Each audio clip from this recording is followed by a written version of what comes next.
करेल में 27 सितंबर को मर्यादा पुरुषोत्तम भगवान श्री रामचंद्र जी की बारात का एक शानदार आयोजन किया जा रहा है, जिसको लेकर रामलीला महोत्सव समिति के पदाधिकारियों ने अपने कैंप कार्यालय पर पत्रकारों से खास बातचीत करते हुए विशेष जानकारी दी है। और वहीं रामलीला के राम बारात के कार्यक्रम को लेकर क्या कुछ कहते नजर आए, क्या कुछ धूमधाम तरीके से बारात का आयोजन किया जा रहा है, जिसको लेकर रणनीति तैयार की गई। आइए सुनवाते हैं क्या कुछ पूरे कार्यक्रम को लेकर कहते नजर आए और पूरी जानकारी देते नजर आए रामलीला महोत्सव समिति के सचिव नितिन चतुर्वेदी, और किस अंदाज में और क्या क्या कार्यक्रम रामलीला महोत्सव में आयोजित किए जा रहे हैं। इसको लेकर एक अपने पदाधिकारियों और सदस्यों के साथ बैठक करते हुए पूरी रणनीति तैयार की है।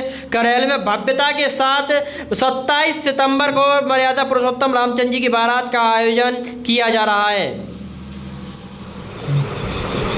सचिव साहब, आज जो कार्यक्रम रखा है पत्रकार वार्ता का, क्या पूरा कार्यक्रम है? रामलीला महोत्सव 2025 के अंतर्गत आयोजित हमारा भव्यतम कार्यक्रम होता है श्री राम विवाह शोभा यात्रा। आज हम चूँकि राम विवाह शोभा यात्रा से संबंधित ही हमने प्रेस कॉन्फ्रेंस की है। सर्वप्रथम तो आपके सम्मानित चैनल के माध्यम से मैं सभी धर्म प्रेमियों से निवेदन करना चाहूँगा, जो आप लोगों ने लगातार हमको स्नेह दिया है, तो उसी स्नेह का एक प्रतिफल है कि हमारी राम विवाह शोभा यात्रा एक बहुत बड़े कीर्तिमान स्थापित कर चुकी है। और प्रतिवर्ष हम जो है उस कीर्तिमान को स्वयं जो है प्रयास करते हैं कि उसको तोड़ने का प्रयास किया जाए। इस बार भी हम अपने सारे कीर्तिमान, अपने पुराने कीर्तिमान जो है खत्म करके आगे निकल रहे हैं। इस बार जो शोभा यात्रा है उसमें अनुमानित कितनी झांकियाँ होंगी, कितने बैंड होंगे, क्या कुछ? लगभग 70 से 80 हमारे सारे आइटम जोड़े जाएँ, जिनकी संख्या कही जाए तो 70 से 80 होगी। क्या लगता है कि यहाँ जो गैदरिंग कैसी क्या रहती है? हमारे यहाँ अनुमानित प्रतिवर्ष लगभग 25,000 के करीब गैदरिंग होती थी, लेकिन पिछली बार जो शिव बारात हमारी निकली है वो हमारी राम बारात का एक मिनी रूप था। तो राम बारात की तुलना में इस बार शिव बारात में ही जब हमने 10-15 हज़ार की भीड़ का यहाँ आकलन किया है, तो हमें उम्मीद है कि इस वर्ष हमारी जो शोभा यात्रा उसमें 25 से 30 हज़ार लोग इसका लाभ लेने आएंगे। चूँकि हमारी चर्चित राम विवाह शोभा यात्रा होती है, लोग लगभग रोज ही सर्च कर रहे हैं कि करेल की राम विवाह शोभा यात्रा कब है। किस किस जगह से जो है आइटम आ रहे हैं? इस बार हमारे यहाँ से जो हमारे यहाँ झांसी से भी कार्यक्रम हैं, हमारे यहाँ फरीदाबाद से भी है, अलीगढ़ से भी हैं, कन्नौज से भी हैं, आगरा से भी हैं।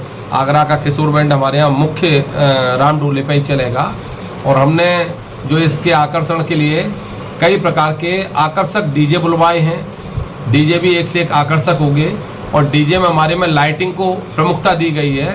लाइट को ज़्यादा हमने समय दिया है, और ये हमने सख्ती से कहा है लाइट पे विशेष ध्यान देना।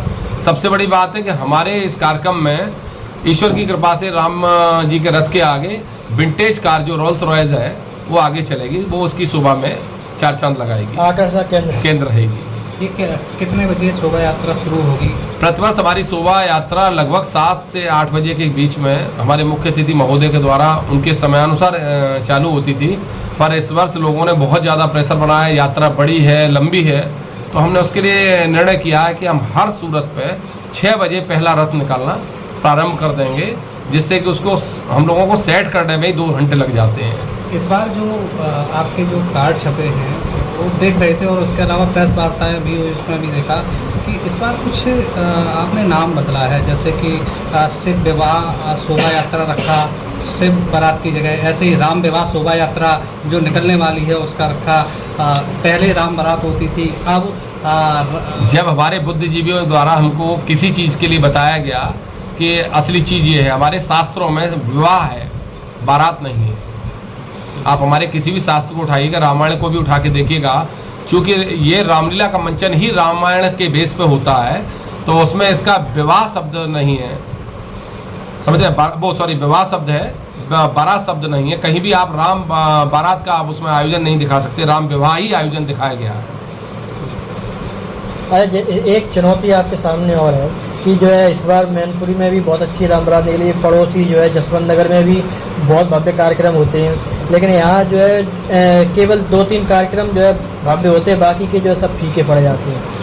देखिए, आपने क्वेश्चन तो इतना अच्छा किया है, अगर हम गर्त में जाएंगे, पीछे जाएंगे, तो हो सकता है क्वेश्चन कहीं से कहीं पहुँच जाए। आज से 15 साल पहले करेल की रामलीला की क्या स्थिति थी, जरा अभी बुद्धिजीवियों से पूछ के मुझे अगले आप उसमें प्रेस वार्ता में जरूर बताइएगा। और 15 साल पहले अन्य जगहों की क्या स्थिति थी, वहाँ आप बताइए। वहाँ लोग बढ़ चढ़ के बहुत हिस्सा लेते हैं, बहुत ज़्यादा सहयोग करते हैं। यहाँ सहयोग की स्थिति क्या है आप हमसे ज़्यादा जानते हैं, चूँकि आप भी हमारी किसी न प्रकार से टीम के सदस्य हैं। और सबसे बड़ी बात यह है कि जिले लेवल से कभी हम बराबरी नहीं कर सकते। हम तो चाहते हैं भगवान करे पूरे देश में हमसे अच्छी जो है राम बारात निकले। पर आपके चैनल के माध्यम से इस पॉइंट को आप काटना मत। बड़े गर्व के साथ कह सकता हूँ कि पूरे उत्तर प्रदेश में जब कोरोना था तो या तो अयोध्या में रामलीला का मंचन हुआ था या मेरे पास मजिस्ट्रेट परमिशन है। ये सबसे बड़ा गर्व का विषय है। यानी कि मेरा जो है मेरे ऊपर जो है प्रशासन को कितना बड़ा भरोसा था जो उन्होंने राम लीला के मंचन के लिए कोरोना काल में मुझे अनुमति दी। आगरा जो इतनी बड़ी बारात निकलती है, जो बहुत प्रशासनिक लेवल पे निकलती, मैन पे निकलती, फिरोजाबाद निकलती, किस्मत निकलती है, कहीं किसी को अनुमति क्यों नहीं दी गई? तो ये मेरी व्यक्तिगत क्रेडिट थी, उसका नतीजा था। तो मेरे लिए बहुत बड़े गर्व की बात है। इसलिए करहल की रामलीला के मंचन से तो कोई बराबरी कर ही नहीं सकता, जिसकी प्रशासन में इतनी बड़ी इमेज हो कि ये हर विषम परिस्थितियों में बारात को नियंत्रित कर लेते हैं। और हमारे यहाँ सबसे बड़ी विशेषता ये है कि हमारी जो पूरी टीम मेहनत करती है वो टीम काबिले तारीफ है। हमारे यहाँ इस तरीके के लोग नहीं है कि बैच लगाया, पटका लगाया और सबसे आगे भाग रहे हैं। हमारे यहाँ जिसकी ड्यूटी जहाँ लग गई है उस जगह को छोड़ नहीं सकता है।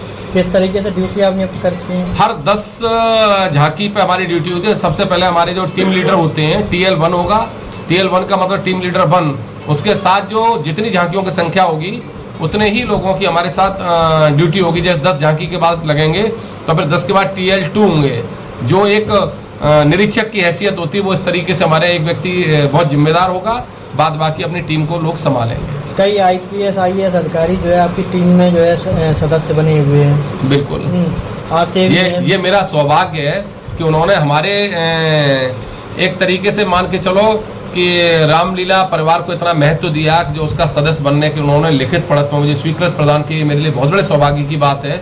हमारे लिए अभी जब आपने ये बोला था क्वेश्चन कि वहाँ ये मंचन होता, यहाँ ये मंचन होता, मैंने कभी आपसे कुछ नहीं कहा। करहल में रामलीला में कितने बार FIR लिखी गई, कितने बार उपद्रव हुए, कितने बार गोली कांड हुए, कभी किसी ने इस चीज़ का जिक्र किया? नहीं किया।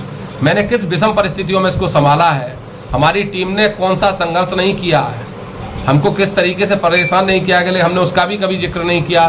क्योंकि हम जानते हैं जिस पर राम जी की कृपा होती वही इन कार्यक्रमों को करा सकता है। तो हमारे ऊपर राम जी की साक्षात कृपा है। हर कार्यक्रम हमारा होता है, प्रशासन हमारा बहुत बड़ा सहयोग करता है, पुलिस बहुत बड़ा सहयोग करती है। और सबसे बड़ी बात इस बार जो हुई है, जिसके लिए मैं आपको एडवांस में थैंक यू बोल रहा हूँ, कि विद्युत विभाग ने और नगर पंचायत विभाग ने सारी जितनी उनकी मेहनत हो सकती है बहुत पहले कर दी है। हमारे पास कोई शिकायत का सवाल ही नहीं रहा है। तो मैं अपने आपके चैनल के माध्यम से सबसे पहले अपने जिलाधिकारी महोदय को, वरिष्ठ पुलिस अधीक्षक महोदय को और विद्युत विभाग के उच्चाधिकारियों को और ADM साहब को, जो कि नगर पालिका के हमारे यहाँ के सबसे बड़े अधिकारी कहे जाते हैं, उनको इस बात के लिए धन्यवाद बोलना चाहूँगा कि उनके विशेष मतलब निर्देशों के अनुसार इस बार पहली बार मेरे जीवन काल में 14 साल हो गए हैं इस रामलीला में सहयोग करते करते कि मेरे पास कोई समस्या ही नहीं है। तो इसके लिए बहुत बड़ी बात है। इस बार आपकी राम बारात में क्या क्या झांकियाँ और जो है आइटम शामिल हो रहे हैं? देखिए, हम हर बार अच्छे से अच्छे, बड़े से बड़े आइटम लेके आते हैं। मैं तो यही कहना चाहूँगा कि कुछ लोग पहले से बहुत कुछ बोलते हैं, मैं तो कहना चाहूँगा मेरा आकलन तो मेरी धर्मप्रेमी करहल की जनता करेगी कि राम बारात या राम विवाह हमारा शोभा यात्रा किस स्तर की है। ये आकलन हम आपको 28 तारीख को बताएंगे। सोशल मीडिया डिक्लेयर करेगी कि राम विवाह शोभा यात्रा कैसी है या कैसी निकली। आइटम क्या क्या रहेंगे? एक से एक जबरदस्त आइटम, जो भी चीज़ होगी, हर माला में हर हीरा है। हमारे यहाँ लंबी भीड़ नहीं है, बहुत बड़ी लाइन चल रही है, लेकिन जो चीज़ भी हमारे पास है वो क्लास है, अपने शहर की नंबर 1 चीज़ होगी। मुख्य अतिथि कौन रहेगा इस बार? देखिए, प्रोटोकॉल के अनुसार जो आज तक जो मुख्य अतिथि मेरे यहाँ पूजन करते आए वही आएंगे, चाहे वो कोई सा भी कार्यक्रम हो। मैंने आपको शिव विवाह कार्यक्रम में भी यही बोला था कि हमारे यहाँ प्रोटोकॉल के हिसाब से जो अधिकारी जिस कार्यक्रम को करता है उसी को ही करेगा। अच्छा, ज़्यादातर देखा जाता है कि प्रेस कॉन्फ्रेंस में जब आप करते हैं तो बहुत सारी चीज़ें छिपा लेते हैं। वो इसलिए छिपाते हैं कि मेरे पिता ने मुझे एक जो है करहल के लोग ये चाहते हैं कि जो है हम जो है देखने आए, बढ़ चढ़ के जो दिखाई देती है। मेरे पिता ने हमेशा मुझे एक सीख दी है कि करके दिखाओ, कह के मत दिखाओ। मैं अपने पिता के आदर्शों पे चलता हूँ और ये रामलीला का जो भी कार्यक्रम है मैं अपने पिता को समर्पित करता हूँ। मेरे पिता की ही देन थी, बेशक वो आज हमारे बीच में नहीं है। उन्होंने बस मुझसे यही कहा था कि अगर थोड़ी सी आपके पास संपन्नता रहे तो कभी भी जो है रामलीला के मंचन से पीछे मत हटना। तो मेरी जितनी भी मेहनत है, जितना भी श्रेय मैं अपने पिता को देता हूँ। और मैं कुछ नहीं बोलूंगा आपसे। आप इस वर्ष की जो राम विवाह शोभा यात्रा जीवन भर लोग याद रखेंगे, बस इतने में ही आप समझ लीजिएगा। और सभी बारातों से हमारी बारात की तुलना करिएगा आप। क्या कहना चाहेंगे जनता से? जनता से कहना चाहूंगा कि मैं एक अपील करना चाह रहा हूं कि आप लोग हमारा सहयोग करने के लिए अपने घरों को जो है दीपक से सजाएं, झालरों से सजाएं, लाइटिंग से सजाएं, और हमारी कमेटी उसमें आप लोगों को सम्मानित करेगी। हमारे लिए अगर कहीं हमारी शोभा यात्रा में बहुत मेहनत करने के लिए बैंड बाजे वाले आते हैं, उनको पानी आने की व्यवस्था की जाए। बेशक हम लोगों के लिए पानी की व्यवस्था नहीं की जाए, उनके लिए पानी की व्यवस्था की जाए। बैंड वालों पर बहुत मेहनत पड़ती है, तो उन लोगों के लिए कुछ ना कुछ पानी की व्यवस्था जगह जगह की जाए। ये मेरी अपील है। बाद बाकी आप इष्ट मित्रों, परिवार सहित रिश्तेदारों को सभी को बुलाइएगा और निश्चित ही आप आनंद की अनुभूति महसूस करेंगे।